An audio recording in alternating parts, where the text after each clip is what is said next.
अस्सलाम वालेकुम। मजीद अच्छी वीडियोस देखने के लिए हमारे चैनल को जरूर सब्सक्राइब कर दें, शुक्रिया। घर में गुलाब का पौधा हो तो घर में खुशियाँ आती हैं। टूटी हुई कंघी हो तो नहुसत घर में आती है। घर में पानी का कुआं हो तो रिज्क बढ़ता है। घर में घोड़ा हो तो घर में बरकत आती है। घर में लाल बेग हो तो मच्छर आते हैं। बिल्ली घर में बच्चे दे तो रिज्क में इजाफा होता है। कुत्ता बच्चे दे तो रिज्क में रुकावट आती है। घर में कौवा आ जाए तो नहुसत आती है।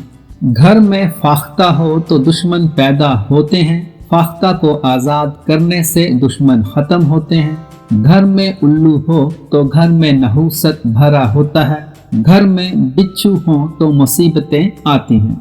घर में मकड़ी हो तो रिज्क में कमी आती है। घर में कुत्ता हो तो फरिश्ते नहीं आते। घर में छिपकली हो तो मकोड़े आते हैं। घर में बेर का दरख्त हो तो आसेब आते हैं। घर में कबूतर आए तो मुश्किलें आसान होती हैं।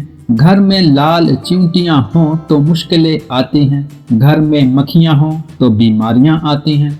सांप बच्चे दे तो घर में मुसीबतें आती हैं। घर में बतख हो तो घर में झगड़ा नहीं होता।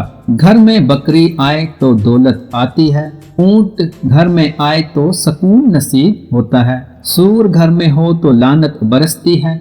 घर में खजूर का दरख्त हो घर में भूख नहीं आती। घर में रात की रानी का पौधा हो तो सांप आता है।